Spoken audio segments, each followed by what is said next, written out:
पूरे हिंदुस्तान में 3,65,000 अंग्रेज मारे गए। कुछ 2-4 अंग्रेज जिंदा बच गए, वो भागकर किसी तरह से लंदन पहुंच गए। और वो भागे भी कैसे? उन्होंने अपने पूरे शरीर को काला किया ताकि वो भारतवासी लगे। चेहरे को काला किया, शरीर को काला किया, किसी तरह जिंदा बचने के लिए। और वो किसी तरह युक्ति लगा के भाग गए। वहां भागकर अंग्रेजों की संसद में उन्होंने सारी कहानी सुनाई कि भारत में तो विद्रोह हो गया, बगावत हो गई। तो अंग्रेजों की संसद में सबसे बड़ा प्रश्न आया कि आगे कभी भी ऐसा कोई विद्रोह ना हो भारतवासियों में, तो इसके लिए क्या क्या करना, दोबारा कभी भी ऐसा विद्रोह ना हो।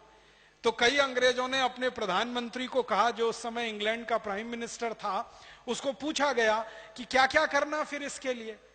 तो प्राइम मिनिस्टर को एक तो ये पूछा गया कि हम तो अंग्रेज खत्म हो गए भारत में, तो उसने कहा चिंता मत करो, दोबारा हम फिर भारत में जाएंगे और भारत में हमारे कुछ मित्र और दोस्त हैं, उनकी मदद से भारत में फिर प्रवेश करेंगे।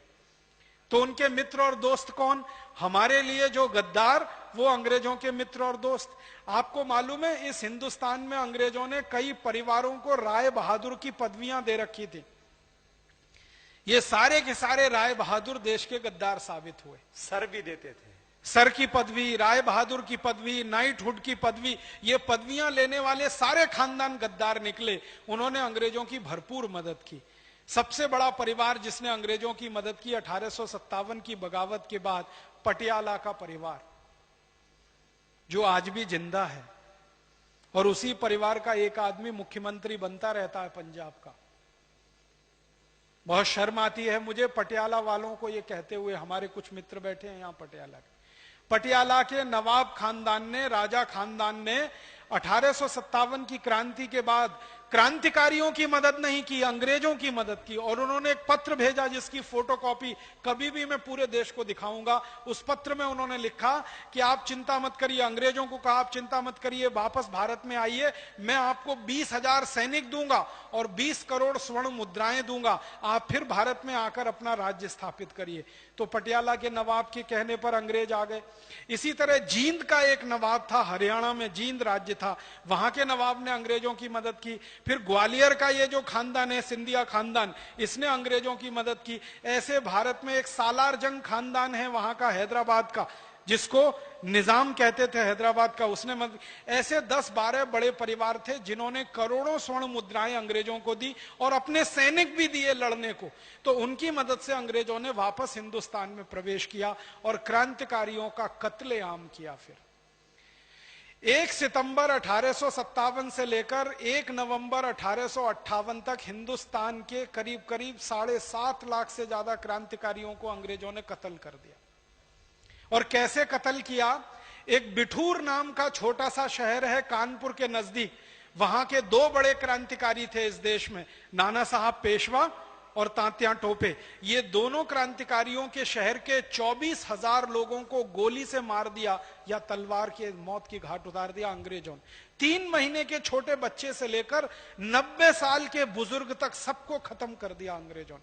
अपराध क्या था उनका? कोई अपराध नहीं था, बस एक ही अपराध था कि वो तात्या टोपे और नाना साहब पेशवा के शहर में रहते थे। तो अंग्रेज कहते थे ये सब बगावत करेंगे और क्रांतिकारी बनेंगे, इसलिए सबको कत्लेआम करो। और ये कत्लेआम अंग्रेजों ने भारत के पटियाला नवाब, माने पटियाला राजा, जींद का राजा, ग्वालियर का सिंधिया खानदान, इनके सैनिकों की मदद से किया था।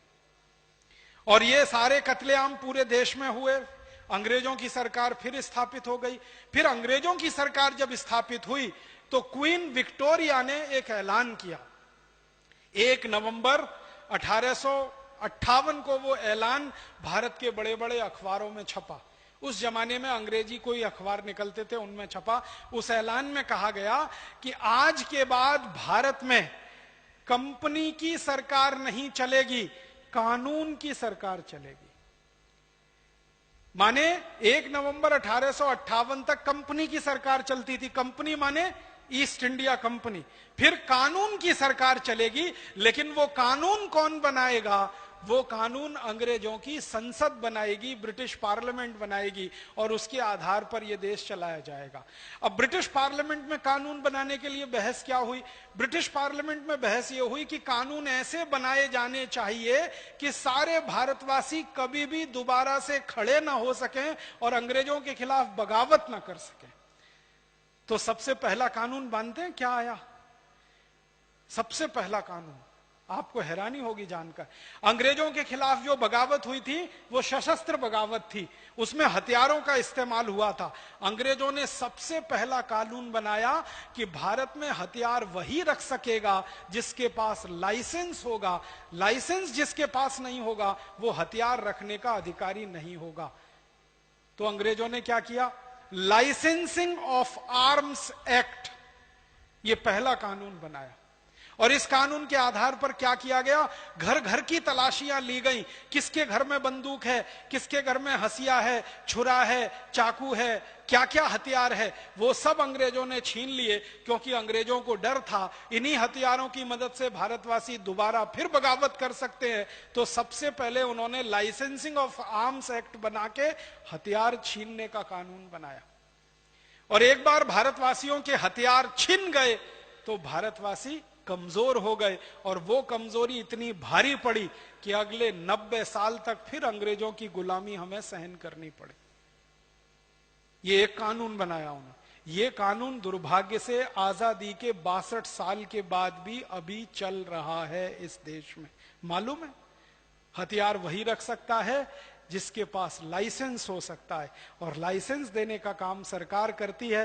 पहले काले गोरे अंग्रेजों की सरकार वो काम करती थी, अब काले अंग्रेजों की। लेकिन आजकल ऐसा दूसरा होता है राजीव भाई, शरीफ आदमी लाइसेंस लेकर के हथियार खरीदता है और जो गुंडा होता है वो बिना लाइसेंस वाला। तो अब उल्टा चल रहा है। तो एक कानून की मैंने मिसाल दी। दूसरा एक कानून अंग्रेजों ने बनाया, Indian police act. Police act बनाया वो ये कि हर भारतवासी कभी भी अंग्रेजों के खिलाफ कुछ ना करे, उसको मारकर, पीटकर, दबाकर, कुचलकर कंट्रोल करने के लिए एक एजेंसी चाहिए। तो पुलिस नाम की एक व्यवस्था उन्होंने खड़ी की। आपको मालूम है 1858 से पहले इस देश में कोई पुलिस नहीं थी। किसी भी राजा ने पुलिस नहीं रखी। आर्मी रखी, सेना होती थी, पुलिस नहीं होती थी, क्योंकि पुलिस की जरूरत नहीं थी।